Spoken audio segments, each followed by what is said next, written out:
मैया को सब पता है, इतनी जल्दी तेरा पेट भर ही ना सकता।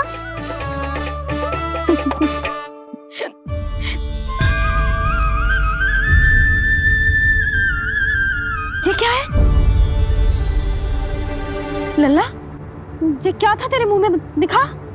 ओहो, मैं तो भूल ही गया था कि मेरे भीतर ही तो सारी सृष्टि समाई हुई है। मैया ने उसकी झलक देख ली, अब क्या होगा? क्या हुआ यशोदा? सुनो जी, हमारे लल्ला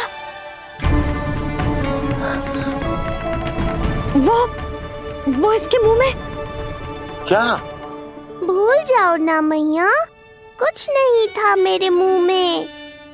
लल्ला मुंह खोल के बाबा को दिखा। अरे क्या देख रही है उसके मुंह में? अवश्य ही मेरा दृष्टि भ्रम होगा, किंतु ऐसा भ्रम।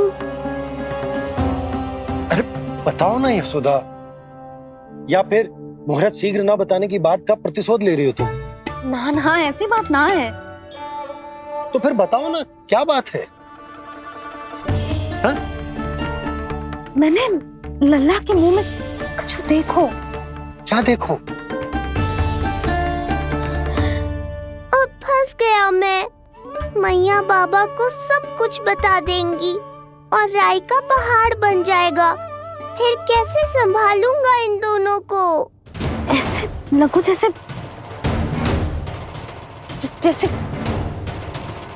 जैसे पूरा का पूरा ब्रह्मांड। ब्रह्मांड लल्ला के मुंह में। अच्छा, तुम मेरा मुंह देखो। हाँ।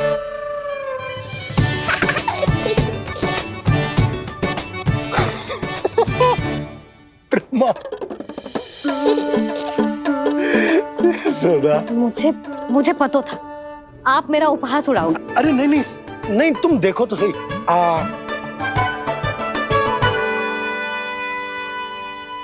ब्रह्मांड ना सही, गोकुल तो दिखना चाहिए। अरे गोकुल को राजा हूं मैं, है क्या ना? है? देखो, अरे देखो। धन्यवाद बाबा, आपने इस बात को गंभीरता से नहीं लिया, इसलिए अब मैया भी नहीं लेंगी। आज तो बचा लिया आपने। आज के बाद ना आपको कुछ बताऊंगी ही ना। आप जाओ, नामकरण उत्सव की तैयारी करो। और हाँ, इस बार भी उत्सव छोटा ही करना है, जो तो मत ही बोलना आप। हाँ। अब इसे कैसे समझाऊं कि हम कोई भी उत्सव बड़ा ना कर सकते? व्यर्थ ही कंस की दृष्टि पड़ जाएगी हम पर।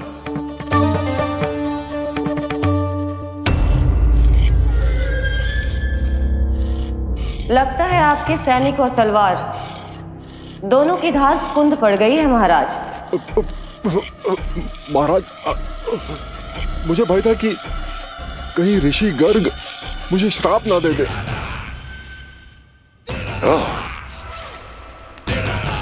तो श्राप से भयभीत हो गए दुर्जन,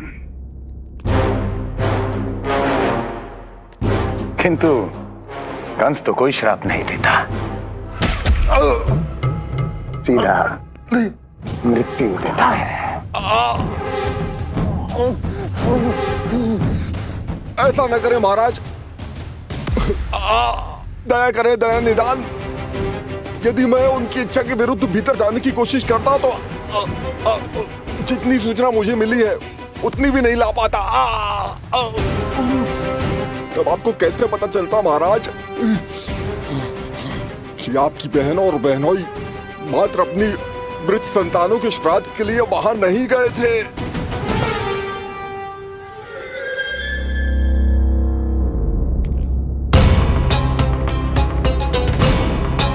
आगे बोलो। पूरी तरह तो नहीं सुन पाया महाराज, किंतु मैंने स्वयं अपने नेत्रों से देखा है महाराज।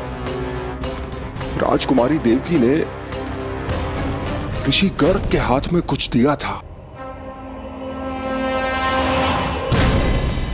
ये सत्य है महाराज, और ऋषि गर्ग ने उन दोनों को वचन भी दिया था। सही समय की प्रतीक्षा कीजिए राजन, आपके दोनों कार्य पूर्ण होंगे। महाराज, मैं आपका सबसे विश्वसनीय सेवक हूं। आपके हर आदेश का पालन करना मेरा अधिकार है और मैंने अपने अधिकारों का पालन किया भी है महाराज। किंतु फिर भी यदि मेरी ओर से कोई भूल हुई हो, मुझे क्षमा करे दया निदान, मुझे क्षमा करे। इसका अर्थ है कि उत्कच सही कह रहा था। वो दोनों अवश्य ही कोई ना कोई षड्यंत्र रच रहे हैं मेरे विरुद्ध। समय आ गया है, अब मुझे किसी ऐसे की खोज करनी होगी जो उतना ही शक्तिशाली हो जितनी की मेरी ये तलवार।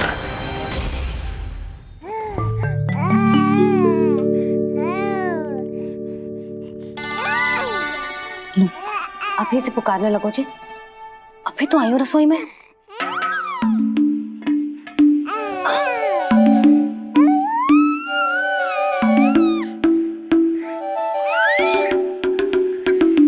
शीघ्र ही तुझे भी अपने बाबा का हाथ बटाना पड़ेगा, समझ रहे हो ना? बटाएगो ना हाथ? अभी जो 100 दिन का भी ना हो और इस नन्हे से बालक को काम काज का भार सौंपने की बात करने लगे। काम का नाम सुनते ही मुख से स्वर ना निकल रहे तेरे। अभी तो बड़ा ऊ कर रहा था। बता, हाथ बटाएगो के ना? अरे बता ना।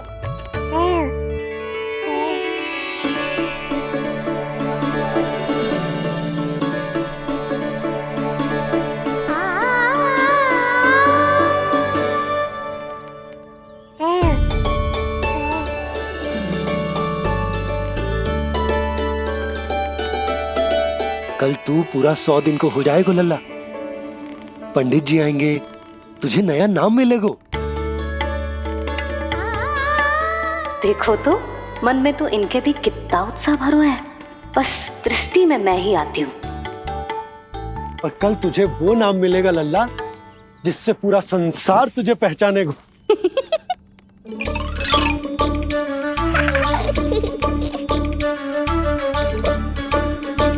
अब लल्ला, कितना कार्य शेष है और तूने मुझे बातों में लगा लियो। मुझे क्यों फंसा रहे हो बाबा? छुपाने की कोई आवश्यकता ना है। जितनी उत्साहित मैं हूँ उतने ही उत्साहित आप भी हो इसके नामकरण को लेके, पता है मुझे। लल्ला के नामकरण पे उसके बाबा उत्साहित ना होंगे? बिल्कुल होंगे, इसीलिए तो कह रही हूँ अपना उत्साह बांटो अपने लल्ला के साथ। मैं अभी आई। अच्छा, ऐसे तो तुम लल्ला को छोड़ के कहीं ना जाती। अभी कहाँ चली? रोहिणी जिज्जी के पास, और कहाँ। लल्ला और उसके दाव के नामकरण की तैयारी करनी है कि ना? कितने लोगों को आमंत्रित करना है, कितने प्रकार की मिठाइयां बनानी है, ढोल वाले को कितने बजे का समय देना है, ये सब सुनिश्चित करना है ना, ताकि ये उत्सव गोकुल का सबसे बड़ा उत्सव हो। अरे सूची देनी है जिज्जी को।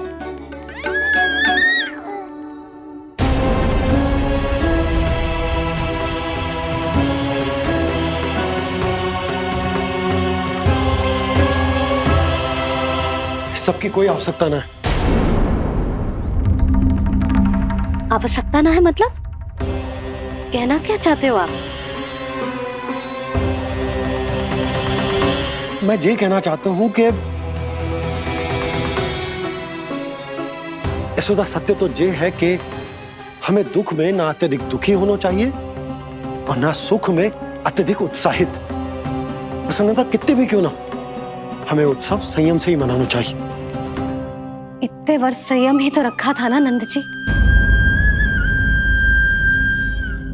ये समय संयम का ना आनंद से बावले हो जाने का है।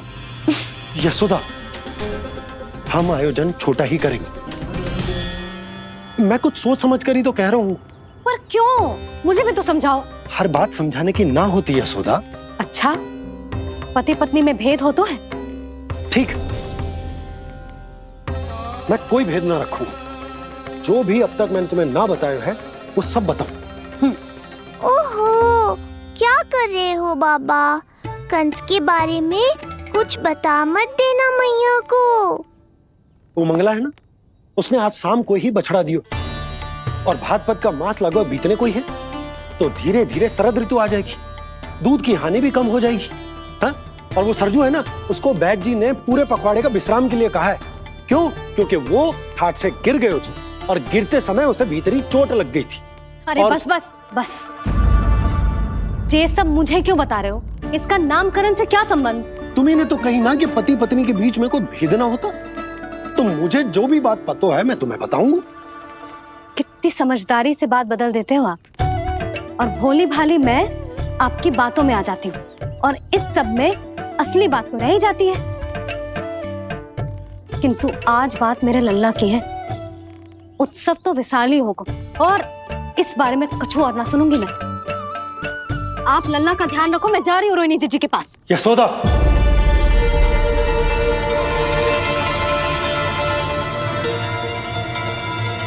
बात केवल सुनने की ना होती, उसे समझना भी पड़ता है।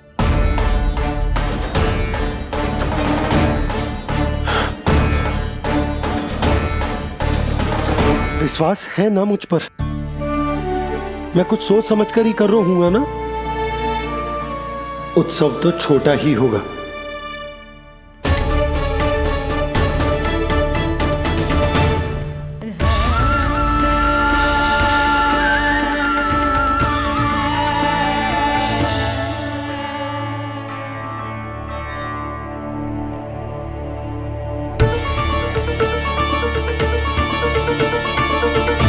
क्षमा करना लल्ला, तेरी मैया को डांटना पड़ गया। आपको मेरी सुरक्षा की चिंता है बाबा, समझता हूँ मैं, इसलिए आपने ये निर्णय लिया है। समझ में नहीं आता, कब कौन सा निर्णय क्यों लेते हैं आप? यदि कंस को समझना इतना आसान होता तो कंस नहीं होता। ये नया सिंहासन उसके लिए है जो मेरा विश्वास पात्र बनेगा। मेरे दाहिने हाथ की तरह मेरे मन के सबसे निकट होगा वो। मंत्री परिषद में विशेष स्थान की प्राप्ति होगी। मेरे बाद पूरे राज्य के लिए उसी का वचन होगा। शासन। किंतु ये अधिकार केवल उसे प्राप्त होगा जो मेरी परीक्षा में उत्तीर्ण होगा। मेरा सबसे महत्वपूर्ण कार्य करेगा वो। इसलिए जाओ,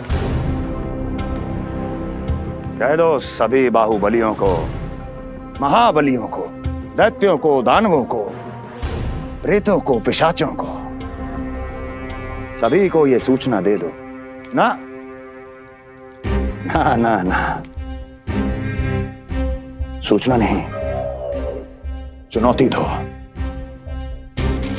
कि यदि साहस है तो आए, मेरी परीक्षा में उत्तीर्ण हो और इस सिंहासन पर बैठने का अधिकार प्राप्त कर ले। जाओ। और हां, ये अवश्य कहना कि केवल वही आए जिनके हृदय में साहस का ज्वालामुखी धधकता हो, जिनकी तलवारें पर्वतों का सीना चीरने को व्याकुल हो, जिनकी संकल्प शक्ति इतनी दृढ़ हो कि मृत्यु से टक्कर ले लें। कायर नहीं चाहिए मुझे। जाओ। महाराज, आप जिसे भी ये विशेष पद देंगे, भविष्य में यदि वही हमारे शीश पर बैठ गया तो क्या करेंगे आप? पहले ऐसा कोई योद्धा सामने तो आए अस्ति, जो उस विष्णु के अवतार का संहार कर सके।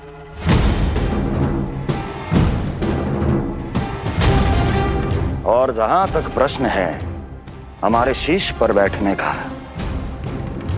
तो स्मरण रखो अस्ति, कंस को अच्छी तरह आता है ऐसे तो साहसियों को बीच दरबार में खड़ा करके अपनी उंगलियों के संकेत पर नृत्य करवाना। ता दीर्घ ता। और अपना कार्य सिद्ध होने के बाद उनके तन से उनके शीश को उतारना कंस को भली भांति आता है।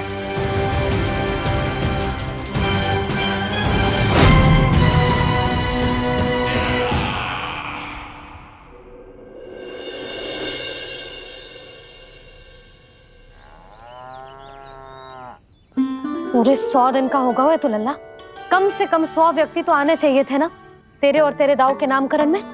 हाँ, अब तुम मुस्कुरा क्या रहो है?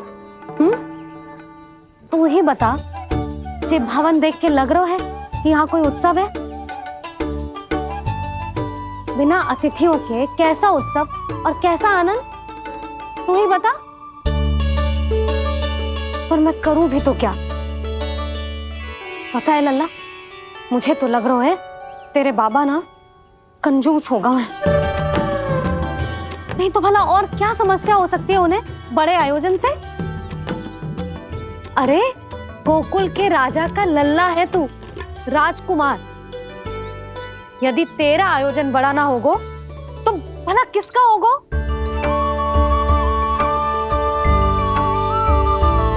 मेरी ही भूल है, मैं भोली हूं, इसीलिए व्यर्थ में तेरे बाबा की बातों में आ गई। मैं भोली हूं ना, व्यर्थ में उनका कहा मान गई। किंतु अब ना मैं कोई मांग रखूंगी, ना मैं उनसे बात करूंगी।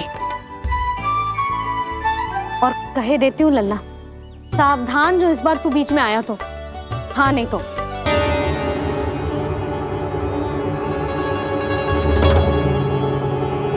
क्या होगा? हाँ, सब ठीक तो है ना? आप इतनी चिंता में क्यों हो जी? कोई बुरी सूचना तो ना मिली? अब जे मत कहना कि जे भी मुझसे छुपाना पड़ेगा। जो भी है मुझे बताओ। पंडित सदानंद जी महाराज वो नामकरण के लिए ना आ सके। उनकी बिटिया के पांव भारी, उसे लिवाने वो समझाने गए। ये तो शुभ समाचार है।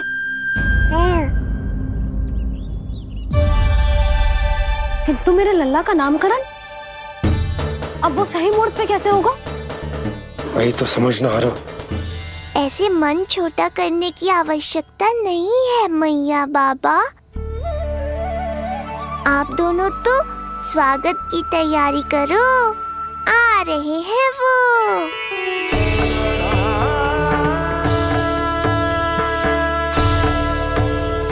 लो, आ गए वो जिनकी मुझे प्रतीक्षा थी। आप दोनों व्यर्थ ही चिंता कर रहे थे।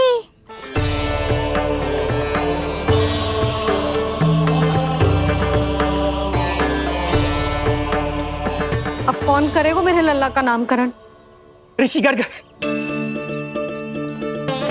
नंदराज, रानी भाभी, महान ऋषि गर्ग हमारे गांव में पधारे हैं।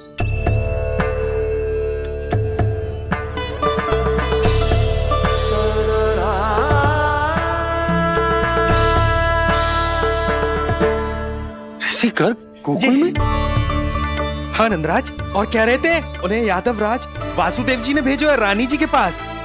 अरे तो तुम लोग खड़े खड़े क्या देख रहे हो? जाओ उनके सत्कार की तैयारी करो। जी यशोदा, उनके स्वागत की तैयारी करो। सुनो जी, वो तो यादवों के कुलगुरु है ना, रोहिणी जीजी के यहाँ आए हैं, हमारे यहाँ आएंगे। आप देखती जाओ मैया, वो सीधे हमारे घर ही आएंगे।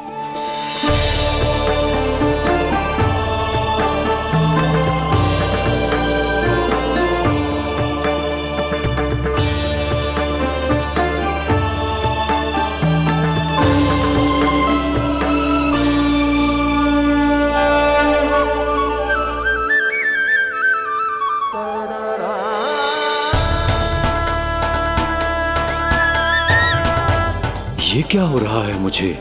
मैं उस भवन की ओर क्यों बढ़ा जा रहा हूँ? क्योंकि आपके यहाँ आने से ही मेरी मैया बाबा की चिंता समाप्त होगी ऋषिवर। ये बात तो मैं न जानता, परंतु मुझे जाकर उनको स्वागत करना चाहिए।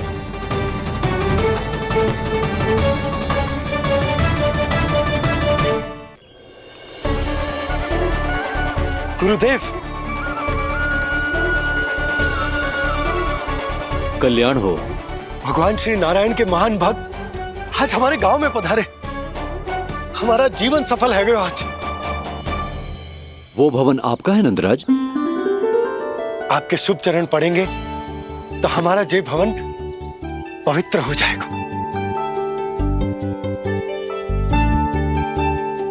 इतने बड़ी ऋषि अगर हमारे घर पधारेंगे तो हमारे तो भाग्य ही संवर जाएंगे। मैया आपके दर्शन को तरस रही है ऋषिवर। संकोच मत कीजिए, अब आ भी जाइए। पधारिए गुरुजी। न जाने क्यों मेरे पांव अपने आप ही आपकी भवन की तरफ जाने को व्याकुल है नंदराज। पधारिए गुरुदेव, आइए।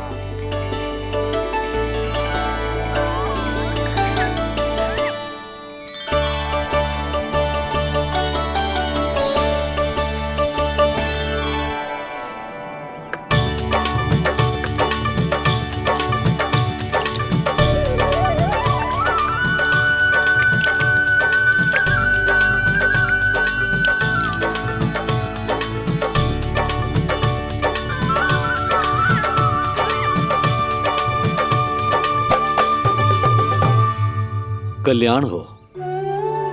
पधारिए।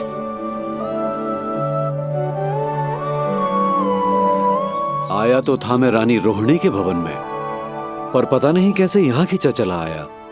विराजिए गुरुदेव। महाराज, आप इसे भी रोहिणी जिज्जी का ही घर समझिए। मैं अब भी बुलाकर लाती हूँ। महाराज, ये हमारा सौभाग्य है कि आपने यहाँ आना स्वीकार किया। कहिए, क्या सेवा करूं मैं आपकी? मुझे आपके भाई वासुदेव ने भेजा है नंदराज।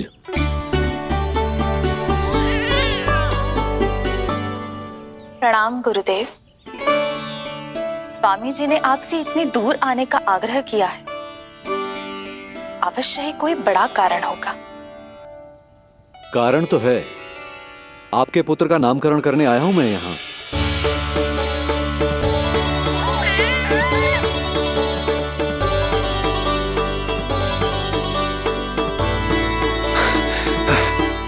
ऋषिवर, तब तो आप अत्यंत ही शुभ दिन पधारे।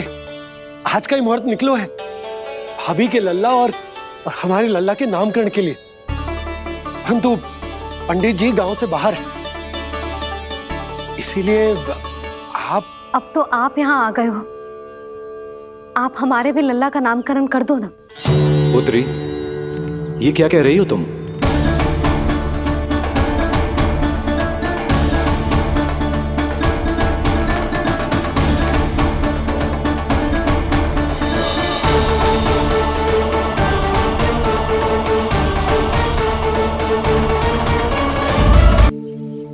आप हमारे भी लल्ला का नामकरण कर दो ना। पुत्री, ये क्या कह रही हो तुम? विनती कर रही हूँ, और मेरी जे आग्रह अस्वीकार मत ही करो। आप दोनों भाइयों का नामकरण एक साथ हो जाएगा।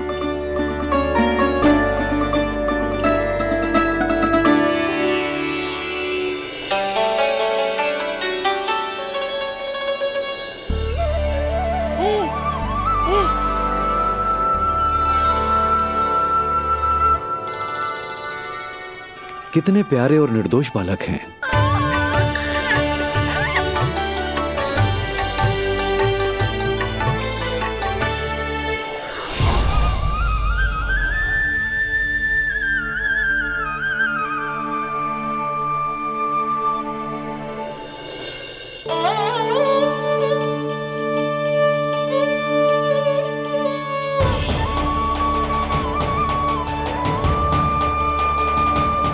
इन दोनों को देखकर गुरुदेव की आंखों में आंसू क्यों आ गए?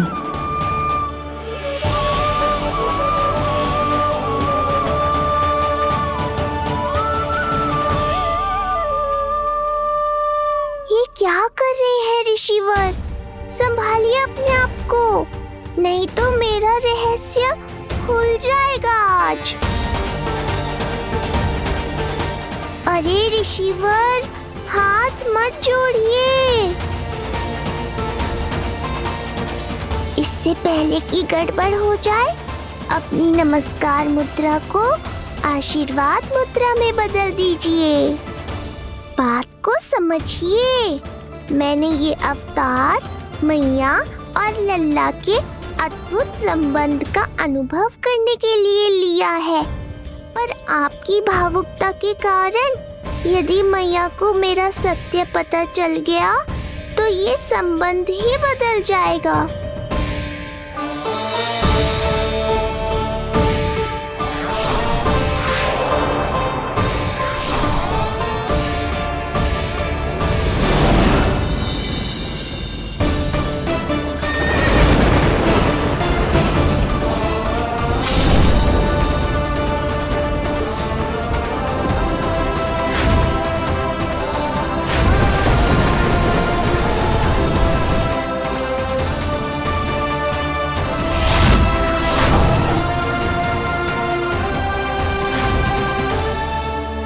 अब आप सब कुछ जान चुके हैं ऋषिवर, इसलिए अब मेरे सामने हाथ जोड़कर मेरे सत्य को उजागर मत कीजिए।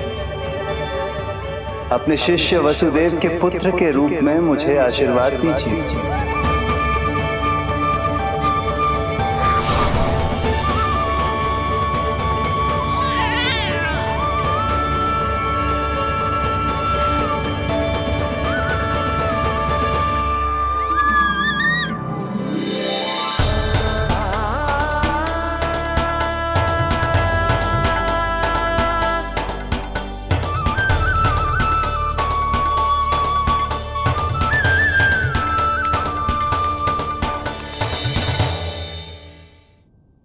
ऋषिवर, आप मौन क्यों हैं? और आपकी आंखों में आंसू, सब कुछ ठीक है ना? अब तो आप हमारे लल्ला का नामकरण करोगे ना? इन दोनों का नामकरण करना मेरा सौभाग्य होगा पुत्री।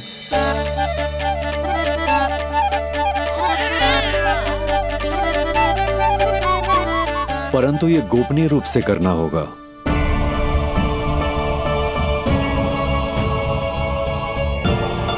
अवश्य ही स्वामी का आग्रह होगा, ताकि कंस की बुरी दृष्टि हमारे पुत्र पर ना पड़े। ये तो बहुत महान ऋषि हैं, इन्हें कंस के अत्याचारों के बारे में अवश्य पता होगा। अपनी संतान का नामकरण संस्कार करना एक मां के लिए उत्सव से कम नहीं होता है, पर यह छुपकर करना होगा। आप दोनों को स्वीकार तो है ना? जैसी आपकी आज्ञा गुरुदेव। स्वीकार है गुरुदेव।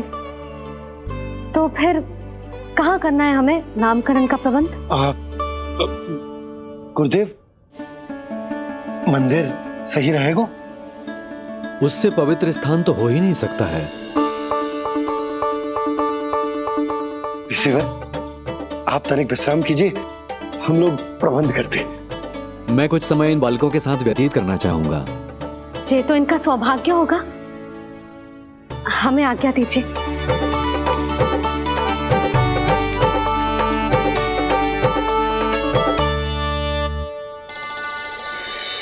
प्रभु, स्वयं भगवान होकर भी आपको बंदी गृह में जन्म लेना पड़ा। अब अपनी मां को छोड़कर दूसरी मां के यहां पलना पड़ रहा है। जब से गोकुल आए हैं, छुप छुप कर रहना पड़ रहा है। इतनी नन्ही सी अवस्था में दुष्ट कंस के कितने ही आक्रमणों का सामना कर चुके हैं आप। और जिस उत्सव में सभी सप्तऋषियों और सभी देवी देवताओं को साक्षी बनकर आना चाहिए, उस नामकरण उत्सव को यहां एकांत में करना पड़ रहा है। क्यों प्रभु, इतने कष्टों को सहकर ये अवतार क्यों लिया है आपने? दुष्टों का नाश करने के लिए धर्म की स्थापना करने के लिए और सबसे अधिक मैया की ममता का अनुभव करने के लिए। पर इसके लिए इतने कष्ट? मानव जीवन लिया है तो कष्ट तो उठाने ही पड़ेंगे ऋषिवर। मानव जीवन की आंच जला रही है, फिर भी आप मुस्कुरा रहे हैं प्रभु। ये कैसा अनोखा अवतार है। आंच में जलकर भी यदि मैं नहीं मुस्कुराऊंगा तो अपने भक्तों को क्या शिक्षा दूंगा मैं? आज एक कंस का प्रकोप है, भविष्य में सहस्रों कंस होंगे और आने वाले युगों में होंगे अनगिनत कंस। उस समय मेरे भक्तों को पता होना चाहिए कि अपने कष्टों को कैसे सहना है और धर्म के पथ पर अडिग कैसे रहना है।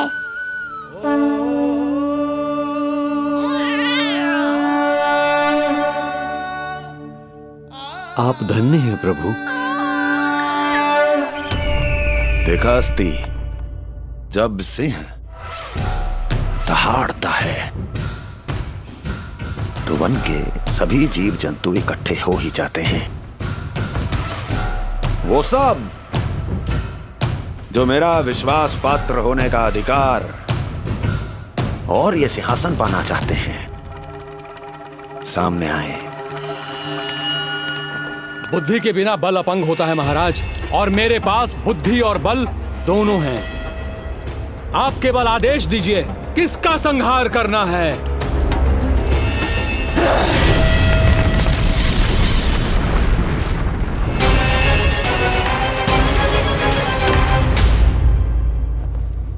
सारी तैयारी हो गई। बोलो। आप गुरुदेव को बुला लो, मैं रोहिणी जीजी और बालकों को ले आती हूँ। यशोदा, तुम रुष्ट तो ना हो ना मुझसे? मैं भला रुष्ट क्यों होने लगी? नहीं, तुम जो उत्सव बड़े धूमधाम से करना चाहती थी और बहुत प्रसन्न हूँ मैं कि हमारे लल्ला का नामकरण स्वयं ऋषि गर्ग पूरे विधि विधान से कर रहे हैं। मैं समझ गई, उत्सव बड़ा हो या ना हो, प्रसन्नता बड़ी होनी चाहिए। अरे मैं तो इतनी उत्साहित हूँ कि दोनों भाइयों का नामकरण आज के शुभ मुहूर्त पे हो रहे हैं। तो इससे पहले जो बीत जाए, जाओ। आप भी बुला लो।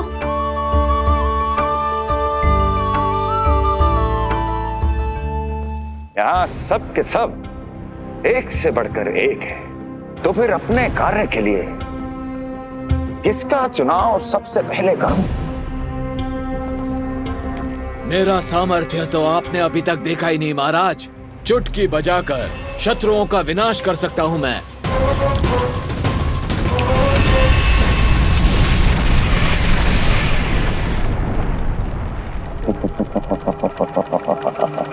वाह! किंतु आपने तो बताया ही नहीं कि करना क्या है। वध करना है, एक नवजात बालक का वध। उसे साधारण बालक मत समझना। गोकुल में नंद के घर पल रहा वो बालक विष्णु का अवतार है।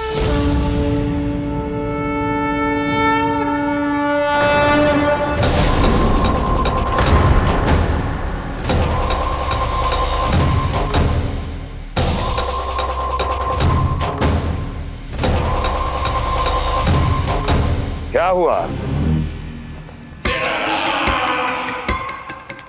इतना सन्नाटा क्यों छा गया? क्षमा कीजिए महाराज, पर मैं नन्हे बालकों के साथ हिंसा नहीं करता। विष्णु अवतार बड़ा छलिया है महाराज, मैं उसका मुख भी नहीं देखना चाहता।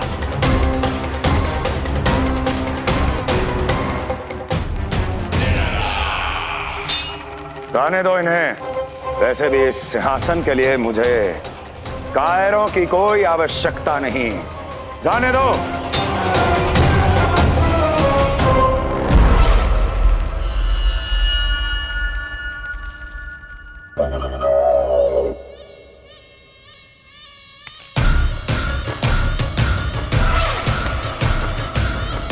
दुर्जन,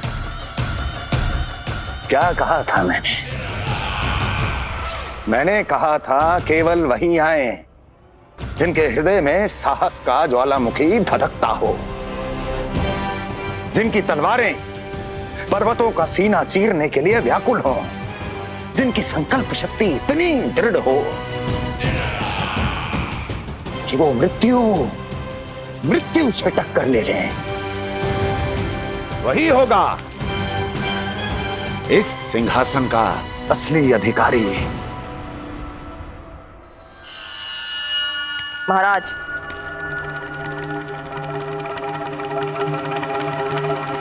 ना तो आपके दिए इस सम्मान का कोई मूल्य रह गया है और ना ही आपके भय का।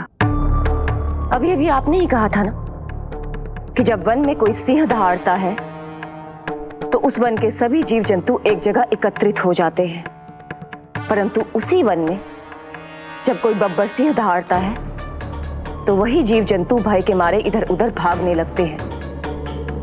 निश्चित ही वो बालक इन सब के लिए बब्बर सिंह बन चुका है। उसका भय हमारे साम्राज्य की नींव हिला रहा है महाराज।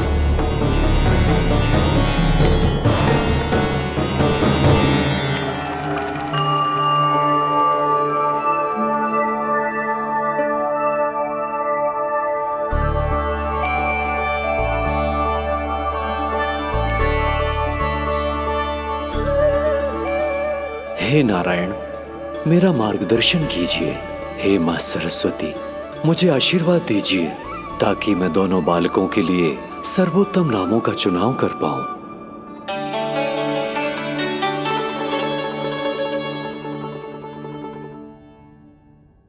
आपके पुत्र को बड़े भाई के कर्तव्य का निर्वाह करना है और इस दायित्व को प्रभु श्री राम से अच्छा किसने निभाया है? जैसा अटूट संबंध उनका अपने भाइयों के साथ था, मैं श्री नारायण से प्रार्थना करता हूं कि वैसा ही प्रेमपूर्ण संबंध इसका भी अपने छोटे भाई के साथ हो।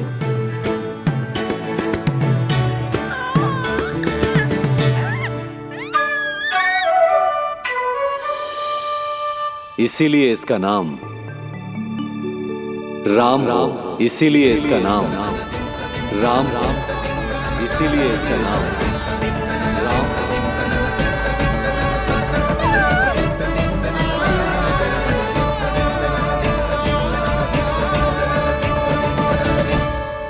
बड़े भाई में आदर्श, न्याय, संकल्प बल के साथ साथ शारीरिक बल भी होना चाहिए। मैं देख पा रहा हूं ये बालक इन सब बलों के लिए जाना जाएगा। इसलिए जो नाम इसके व्यक्तित्व के लिए सबसे उचित है वो है बलराम, बलराम, बलराम।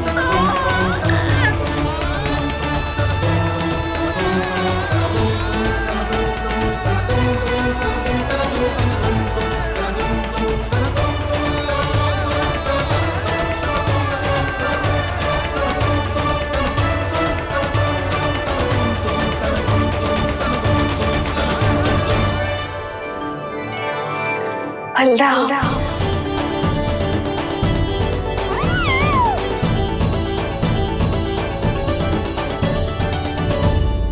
तो फिर उसका नाम बल राम रखना। कैसा अद्भुत संयोग है रिसीवर। जब इसके जन्म की सूचना देने मैं वसुदेव भैया के पास मथुरा गया था, तब उन्होंने भी यही नाम रखा था, बलराम। ये संयोग नहीं, नारायण की इच्छा है नंदराज। बलराम से अधिक उपयुक्त नाम इस बलराम के लिए कुछ और हो ही नहीं सकता है। पर मैं तो दाऊ कहकर ही बुलाऊंगा इन्हें, बलदाऊ।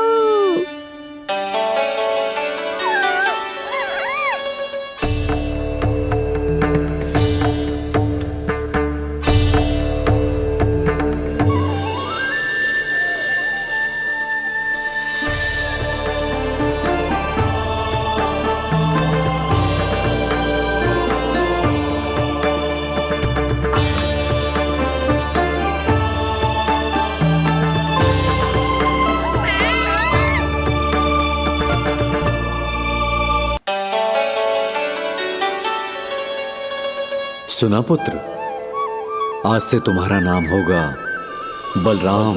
बलराम बलराम।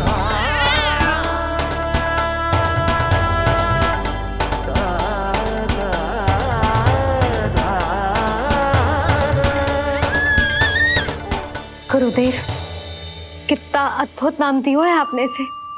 अब मेरे लल्ला को भी ऐसा ही कोई उत्तम सा नाम दे दो।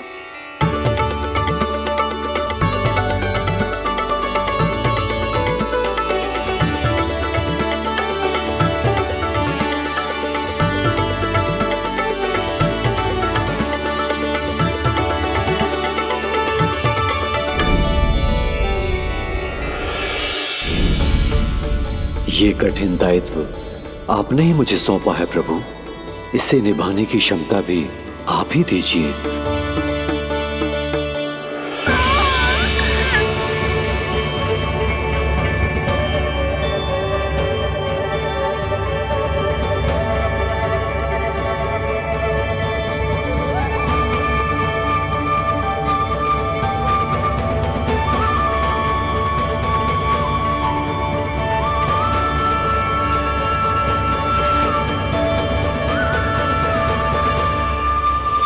कृष्ण कृष्ण कृष्ण कृष्ण कृष्ण कृष्ण कृष्ण कृष्ण।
कृष्ण कोई साधारण शब्द नहीं है,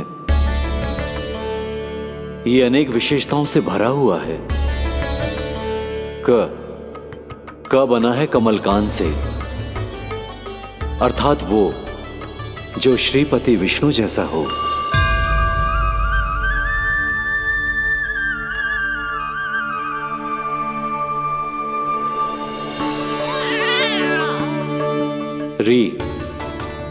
री की उत्पत्ति हुई है श्री राम से, अर्थात वो जो सबके हृदय में बस जाए।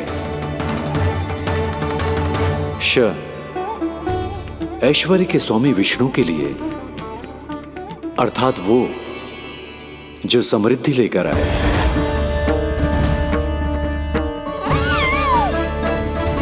और ना है नरसिंह के लिए, अर्थात वो जो रक्षा करे। और अंत में आकार की मात्रा सूचक है अग्निदेव का, अर्थात वो जो स्वयं तप कर सबको पवित्र कर दे।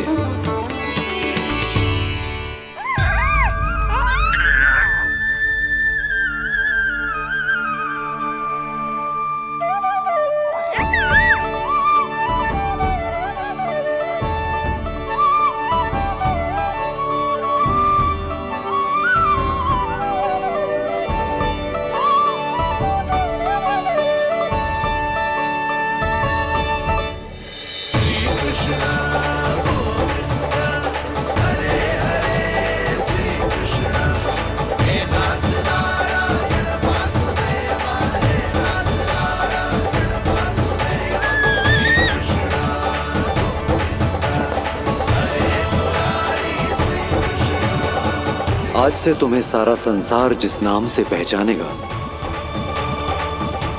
वो नाम है कृष्ण। वो नाम है कृष्ण। वो नाम है कृष्ण। वो नाम है कृष्ण। कृष्ण कृष्ण कृष्ण कृष्ण कृष्ण कृष्ण कृष्ण कृष्ण कृष्ण कृष्ण कृष्ण कृष्ण कृष्ण।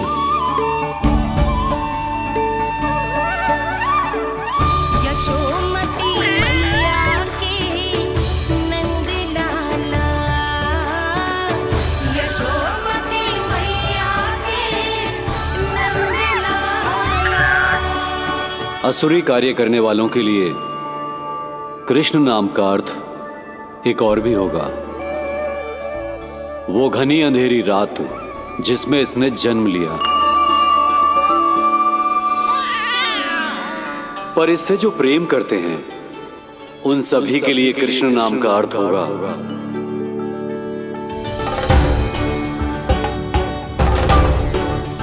अतुलनीय सुंदरता और अथाह प्रेम।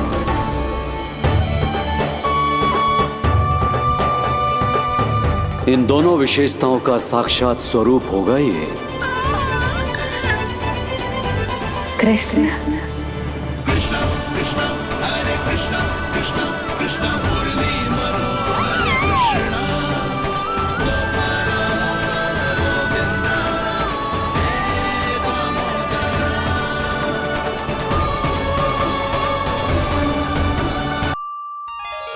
कृष्ण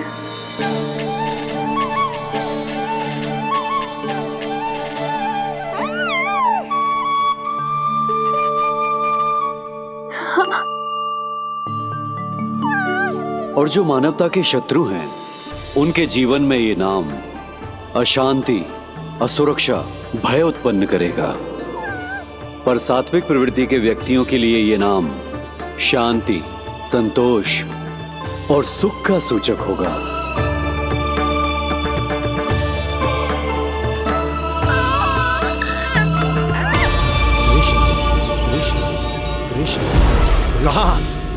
कहां से आ रही है ये ध्वनियां? कहां से आ रही है ये ध्वनियां?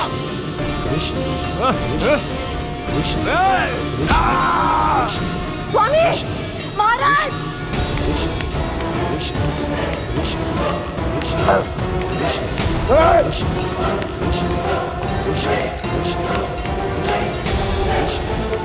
कैसी ध्वनि महाराज?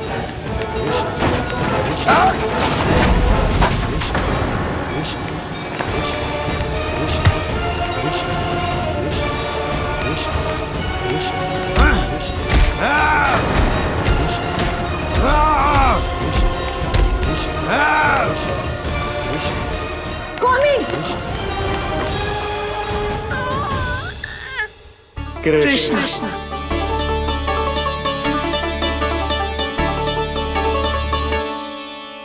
कृष्ण जे नाम अनंत काल तक स्मरण किया जाता रहेगा, जय तेरी मैया का आशीर्वाद। संसार मुझे कृष्ण बुलाए या नीलमणि कहकर पुकारे, मैं रहूंगा तो बस यशोमती मैया का नंद लाला। यशोमती मैया के नंद लाला, यशोमती मैया के नंद लाला।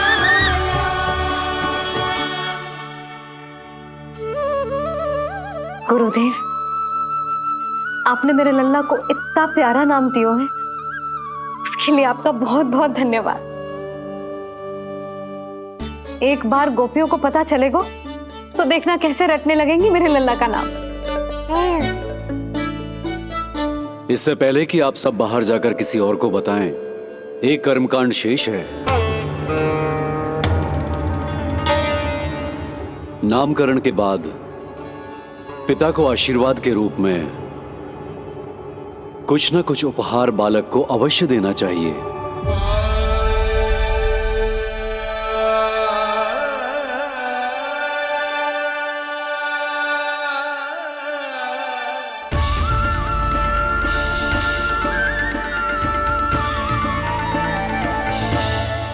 मैं क्या दूं?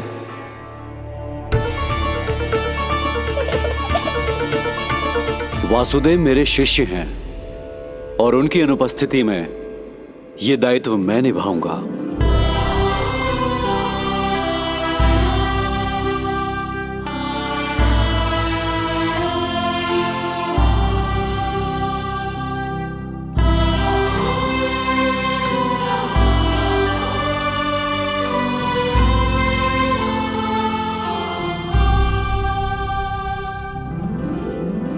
इसे अपने पिता की ओर से स्वीकार करो पुत्र।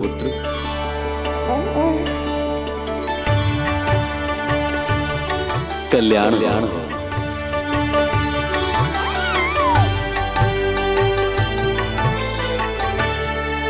क्या दूं मैं इसे?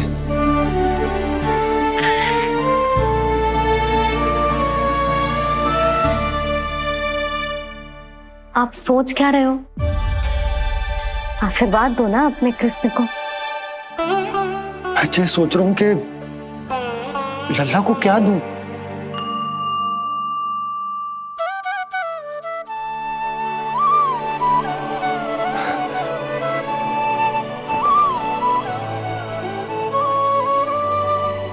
लल्ला, तू स्वयं ही बता दे, तुझे क्या चाहिए?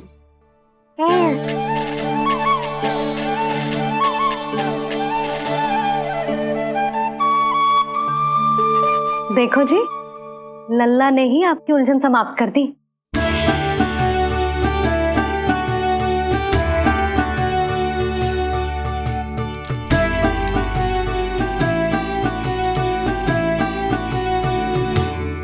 मेरा आशीर्वाद कि तेरा जे नाम कृष्ण तेरी प्रजा के लिए बहुत हितकारी हो।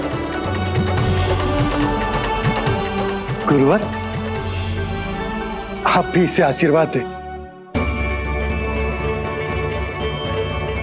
जिनके आशीर्वाद से ये पूरा संसार संचालित होता है, उन्हें मैं क्या आशीर्वाद दूं?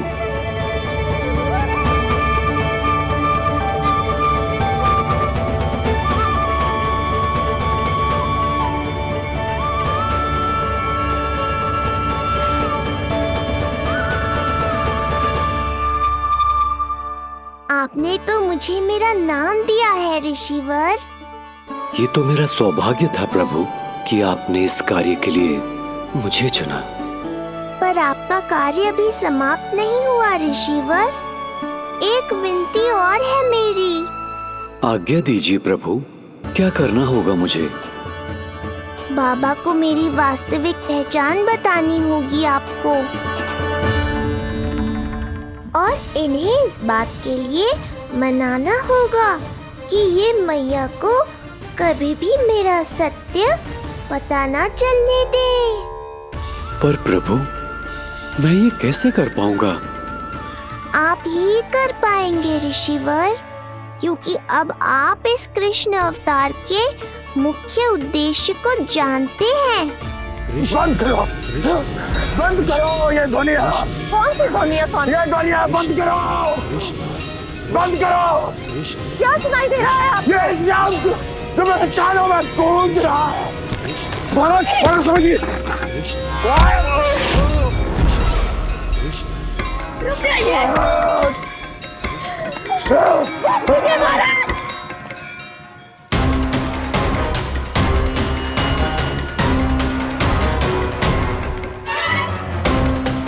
आप भूल रहे हैं कि आप मथुरा नरेश है, कंस है आप। और किसी भी व्यक्ति, वस्तु या घटना से महाराज कंस इतने व्यथित नहीं हो सकते कि वो सुदबुक खो बैठे। स्वयं को संभालिए महाराज। बंद हो गई, बंद हो गई, बंद हो गया वो स्वर, बंद हो गई वो ध्वनिया। काफी। यूं मत सोचना कि मैं तुम्हें सुन नहीं रहा था। तुम सत्य कह रही हो। मैं कंस हूं। किसी भी व्यक्ति, वस्तु या घटना से व्यथित नहीं हो सकता। दुर्जन, जी महाराज, इस सिंहासन को पुनः स्थापित करो। यदि कोई भी योग्य इसे स्वयं सिद्ध करने नहीं आता तो मुझे पता है मुझे क्या करना है, कैसे उस दुष्ट बालक का संहार करना है। मैं भली भांति जानता हूं। ये दायित्व आपको ही निभाना होगा ऋषिवर। इससे 2 लाभ होंगे। एक तो मेरे बाबा कंस के कारण होने वाली चिंता से मुक्त हो जाएंगे और आवश्यकता पड़ने पर मेरी पहचान को मैया से सुरक्षित रखने में सहायता भी करेंगे।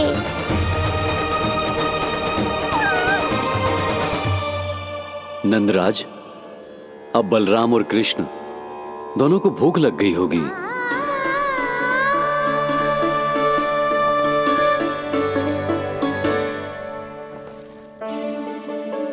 प्रणाम गुरुदेव। प्रणाम गुरुदेव।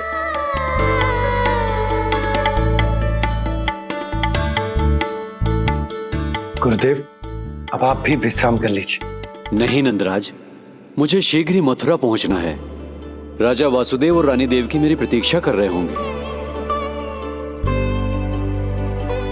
पर इससे पहले कि मैं जाऊं, मुझे आपको कुछ बताना है।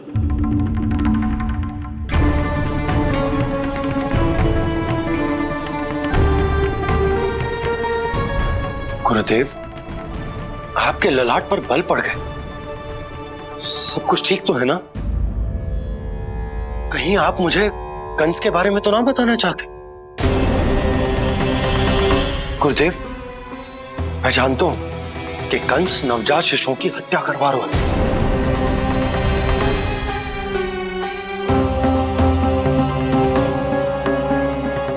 कंस नहीं, कृष्ण के बारे में कुछ कहना है मुझे।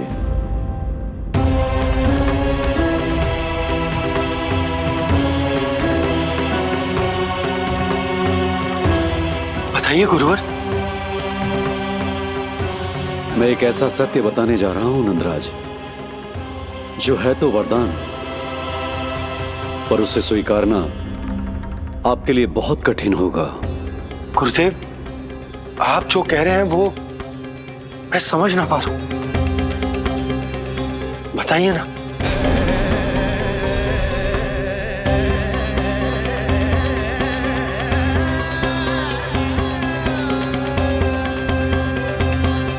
बताइए ना गुरुवर।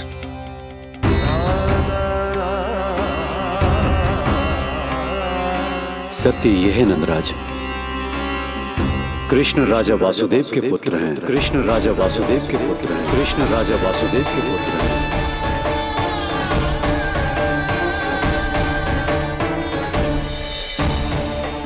और वो कोई साधारण बालक नहीं है, स्वयं श्री हरि विष्णु के अवतार हैं।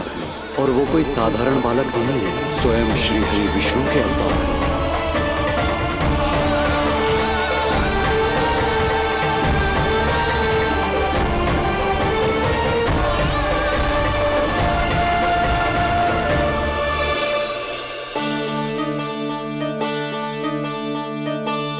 अशु विचित्र लग रहा है। कौन हो तुम? मैं हूं श्री विष्णु का अवतार। शिव, कैसे संभव है गुरुदेव? वो तो नन्हा सा बालक।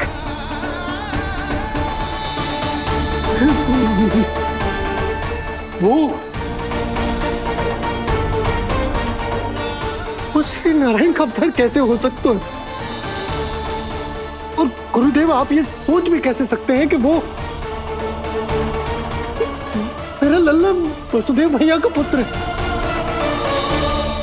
यही सत्य है नंदराज, पिछले जन्म में मिले वरदान का फल है ये।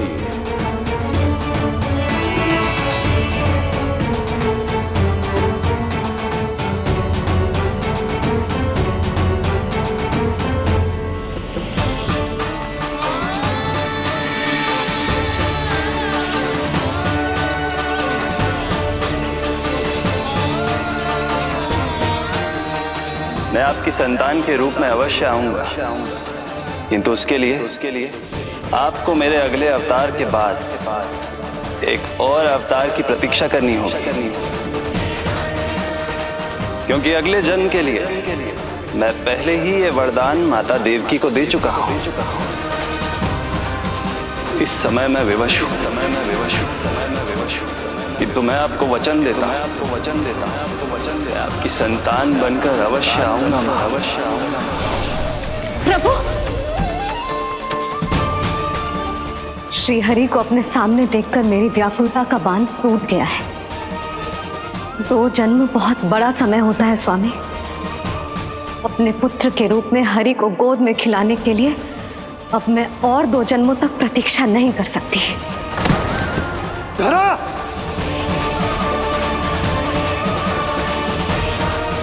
माता देवकी को मैं पहले ही वचन दे चुका हूं, इसलिए विधि के विधान के अनुसार मुझे उन्हीं का पुत्र बनकर जन्म लेना होगा। किंतु आपकी आतुरता का अनुभव करने के बाद अब मैं भी आपका स्नेह पाने से स्वयं को और वंचित नहीं रख सकता। ये जो भी हो रहा है प्रभु की ही लीला है। कृष्ण के जन्म के तुरंत बाद भगवान विष्णु के आदेश पर वासुदेव जी के यहां आना पड़ा और आपकी और रानी यशोदा की पुत्री को अपने पुत्र के साथ बदलना पड़ा और इस तरह कृष्ण आपके और रानी यशोदा के पुत्र बन गए।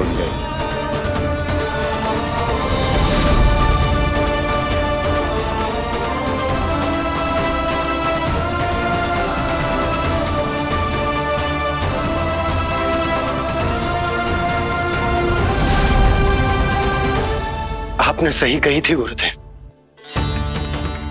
जिस सुनने में तो वरदान ही लगता,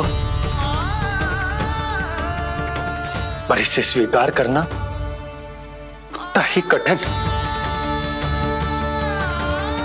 जब यशोदा को इस बात का पता चलेगा तो उसे कैसा लगेगा? अपने नाम का अर्थ अच्छे से सुनो है ना तूने? उसका हर एक अक्षर भगवान श्री नारायण से संबंधित है, जैसे उन्हीं का स्वरूप है तू। बस मैया, ये सत्य आपसे छुपा रहे, इसी कारण बाबा के लिए ये जानना आवश्यक है। फिर चाहे इसे स्वीकार करना उनके लिए कितना भी कष्टदायक क्यों ना हो। नहीं नंद, ये सत्य उन्हें आप नहीं बताएंगे। स्वयं प्रभु ने मुझसे कहा है किसी और प्राणी को इसके बारे में भनक तक नहीं लगनी चाहिए, और रानी यशोदा को तो बिल्कुल नहीं। गुरुवर, कंस के आक्रमणों की जानकारी यशोदा से पहले ही छुपा कर रखना कठिन था। अब इतना बड़ा सत्य मैं यशोदा से कैसे छुपाऊंगा? आपको छुपाना ही होगा नंदराज, यही प्रभु की इच्छा है।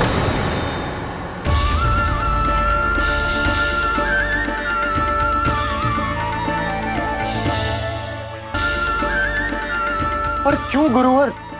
ताकि नारायण अपनी मैया की ममता का अनुभव कर पाए। यही तो उनके अवतार का मुख्य उद्देश्य है। मुख्य उद्देश्य? हाँ नंदराज, नर नारायण के अवतार में अपनी तपस्या करते समय प्रभु ने जो अनुभव किया था, उसके कारण ममता के सुख का अनुभव करने के लिए प्रभु व्याकुल हो उठे थे। ऐसा क्या हुआ था, मुझे भी बताइए। हो सकता है ये बात इस सत्य को स्वीकार करने में मेरी सहायता करे। बहुत समय पहले की बात है।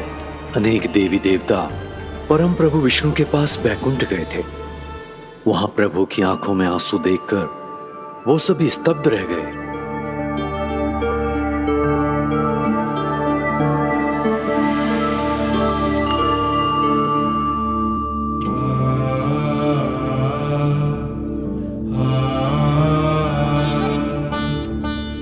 प्रभु, आपकी आंखों में आंसू?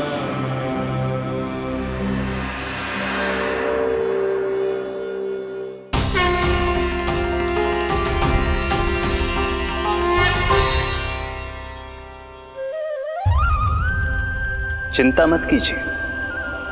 आप सब तो जानते हैं, हिरण्यकश्यप को मारने के लिए मैंने नरसिंह अर्थात आधे मानव और आधे सिंह के रूप में अवतार लिया था।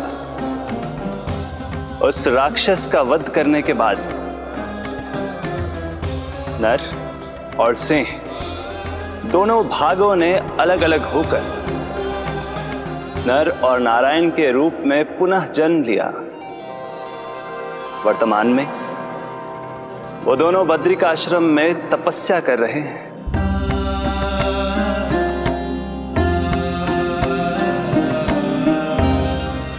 आज उन दोनों ने कुछ ऐसा देखा जिसने मुझे भी भावुक कर दिया।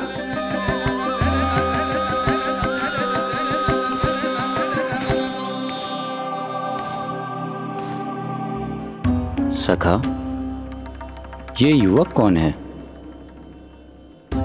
निकट के एक गांव के धनी व्यापारी का पुत्र है ये।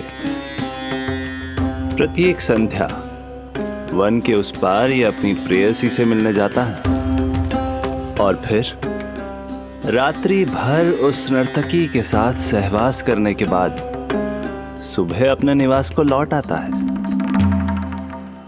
यदि यही इसका नित्य क्रम है तो फिर आज ये इतने तनाव में क्यों है?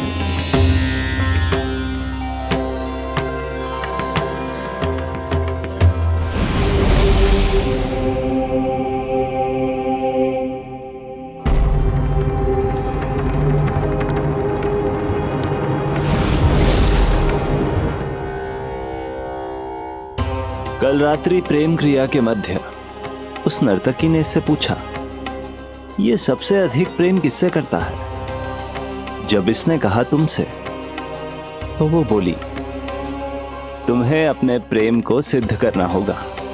अपनी मां के हृदय को उसके तन से अलग कर मुझे सौंपना होगा। मां का हृदय? क्या हुआ प्रभु? वो लाया अपनी मां का हृदय? ये जिज्ञासा यक्ष प्रश्न बनकर पूरे दिन नर और नारायण के मस्तिष्क में कौंधती रही। उन्होंने संध्या होने तक वहीं नदी किनारे प्रतीक्षा करने का निर्णय लिया ताकि वो ये जान सके कि क्या वो युवक अपनी क्रूर प्रेयसी को छोड़ेगा या वासना में अंधा होकर अपनी ही माता की हत्या करने का जघन्य अपराध करेगा। अब उसके वन पार करने का समय बीत चुका है। युवक ने विवेक का परिचय दिया है सखा। हे प्रभु, आपका कोटि कोटि धन्यवाद।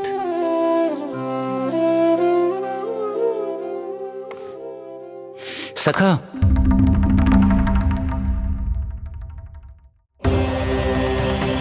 सखा मुझे बताओ, जो अकल्पनीय था कहीं वो घट तो नहीं गया?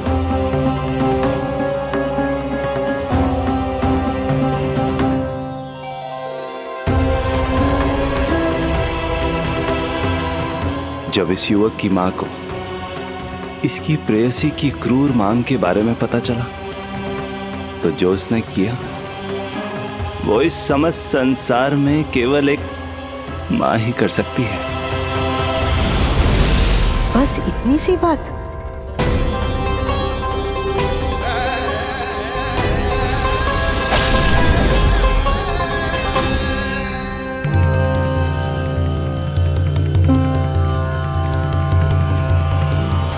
संभाल के मेरे बेटे, कहीं चोट ना लग जाए तुझे। संभाल के मेरे बेटे, कहीं चोट ना लग जाए तुझे। संभाल के मेरे बेटे, कहीं चोट ना लग जाए तुझे। ये तो उसकी मां की पुकार है। मां, मैंने क्या कर दिया मां? मां!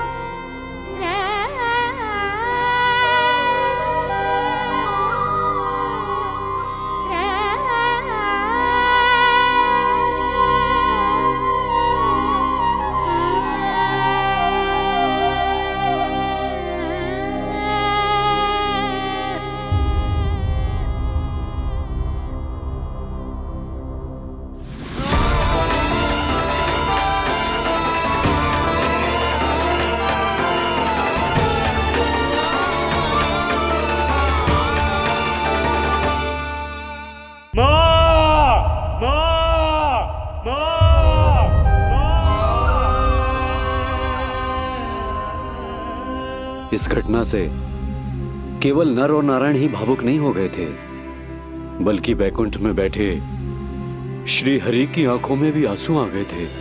ममता के लिए तरसने लगे थे वो। इसीलिए उनके इस अवतार का मुख्य उद्देश्य है मां की ममता का अनुभव करना। यही कारण है कि ये सत्य आपको रानी यशोदा से छुपाना ही होगा नंदराज। नहीं तो वो कृष्ण को मां की दृष्टि से नहीं, एक भक्त की दृष्टि से देखेंगी, और प्रभु जिस आनंद के लिए इतना कष्ट उठा रहे हैं उससे ही वंचित रह जाएंगे।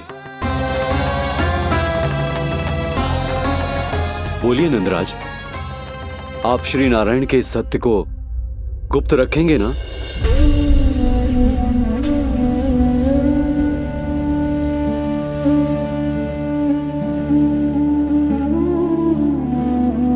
प्रभु ने मुझे कैसी दुविधा में डाल दिया है गुरु।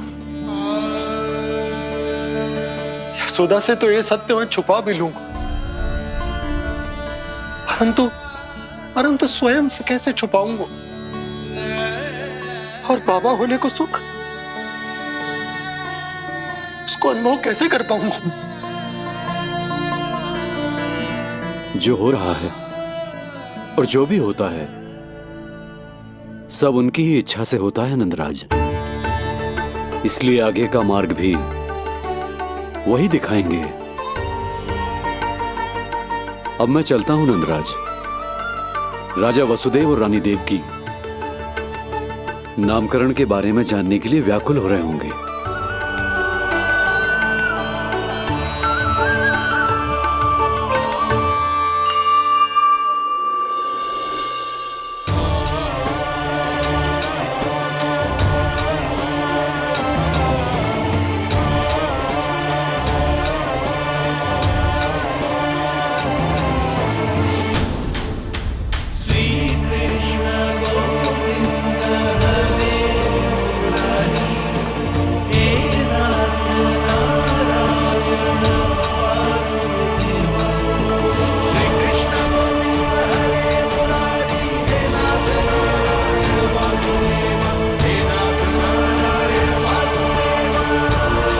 सत्य यह है नंदराज, कृष्ण राजा वासुदेव के पुत्र हैं।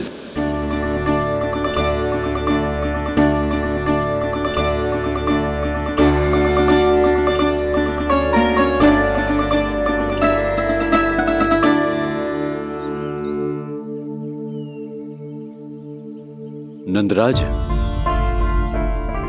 अपने आप को संभालिए और शांत चित्त से घर लौटिए। और हां, स्मरण रखिए कि प्रभु ने आपको बहुत ही बड़ा उत्तरदायित्व सौंपा है, आपको उसे निभाना ही होगा।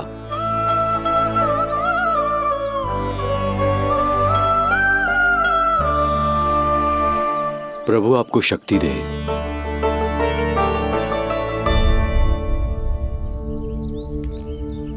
आप बहुत सौभाग्यशाली हैं नंदराज। जो प्रभु आपके घर पल रहे हैं उनके बारे में सोचिए, जिनके यहां प्रभु ने जन्म लिया है। वो दोनों तो प्रभु की बाल लीलाओं से पूरी तरह से वंचित हैं।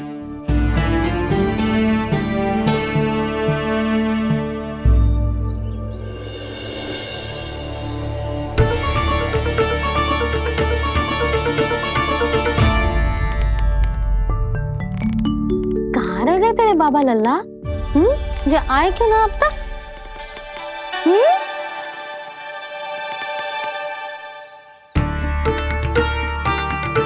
मेरा लल्ला मेरा ना है, वो तो मेरे आराध्य नारायण का अवतार, और ये बात मुझे यशोदा से छुपानी।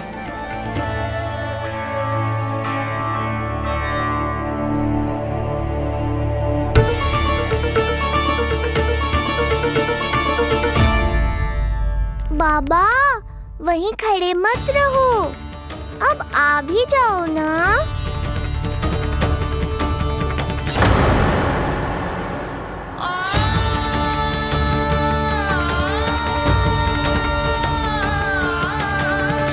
एक पग भी आगे बढ़ाने का साहस ना हो रो मेरा।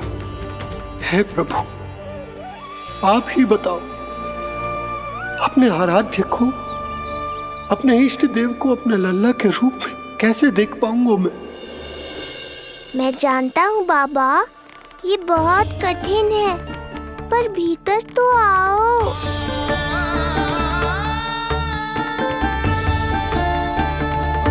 अब आ भी जाओ बाबा, ऐसे बाहर कब तक खड़े रहोगे आप?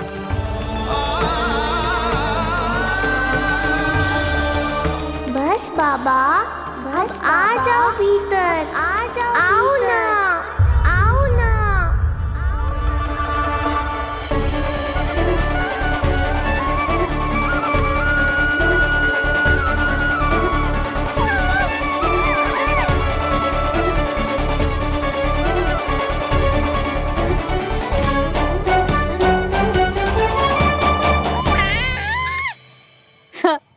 समझो? जब तू इधर उधर भाग रहा होगा तो तुझे बुलाने के लिए मैं तुझे ऐसे पुकारूंगी, कृष्ण। और जब तू शैतानी करेगो ना लल्ला, मैया को तंग करेगो, तो मैं तुझे क्रोध में ऐसे बुलाऊंगी, कृष्ण। हाँ। इसे सत्य पतो ना है, इसीलिए कितनी अच्छी तरह से मैया होने का कर्तव्य निभा रही, पर मैं अब बाबा होने का कर्तव्य कैसे निभा पाऊंगा?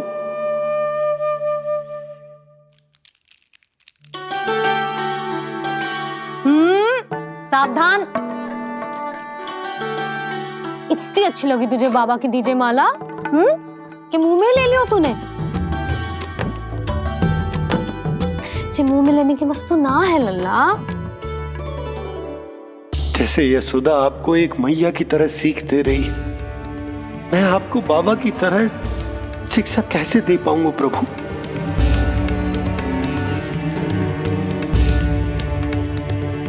कृष्ण, अभी मना किया ना मैया ने? ये तो प्रभु को ही डांट रही है। सावधान, जो फिर से मुंह में लिया तो। यशोदा, तुम्हें पता भी है तुम किस पर क्रोधित हो रही? हाँ, अपने लल्ला पर। और किस पर? मेरे कहने का अर्थ ये है कि तुम्हें सच में पता भी है जे कौन है? स्वयं प्रभु ने मुझसे कहा है, किसी और प्राणी को इसके बारे में भनक तक नहीं लगनी चाहिए, और रानी यशोदा को तो बिल्कुल नहीं, और रानी यशोदा को तो बिल्कुल नहीं, और रानी यशोदा को तो बिल्कुल नहीं। यही कहना चाहते हो ना आप कि मैं गोकुल के राजकुमार को डांट रही हूँ? अरे पर मैया और बाबा का स्थान तो हर पद से ऊंचा होता है ना जी। माँ और बाबा को तो अधिकार होता है ना, प्रेम करने का भी और भूल पर डांटने का भी। बस यही बात आपको समझनी है बाबा, फिर सब पहले जैसा हो जाएगा। मैं समझता हूँ जे, पर ये विचार के ये केवल हमारा पुत्र ना है, ये स्वयं नारायण का अवतार भी है। इसे अपने मन से निकाल ना पा रहा हूं मैं। ओहो, आपको समझाना तो मैया को संभालने से भी अधिक कठिन है बाबा। लल्ला, अरे लल्ला। जशोदा जी, आपने हमें नामकरण के लिए ना बुलायो। कोई बात ना है, लेकिन ये तो बताओ कि लल्ला का नाम क्या रखो है? हाँ भाभी, बताओ ना। हाँ जी, अब और प्रतीक्षा ना हो रही हमसे। इसका नाम रखो है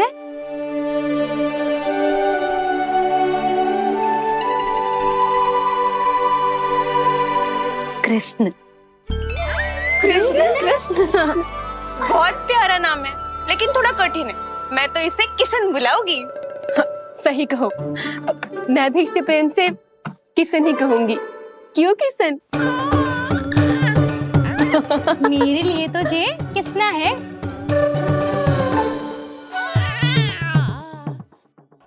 क्या कर रही हैं ये सब? बाबा, इन सब के लिए मैं केवल कृष्ण हूँ, भगवान नहीं। बस अब आप भी शीघ्र ही समझ जाओ ना ये। अरे तुम सब। हाँ हाँ, बुरा मुझे भी लग रहा है, जो सारी की सारी पहले ही दिन मेरे लल्ला का नाम बिगाड़ रही है। किंतु इसमें भी इन सब का प्रेम ही छुपा है, और हम सब तो प्रेम से भगवान को भी प्यारा सा नाम दे देते हैं, है ना?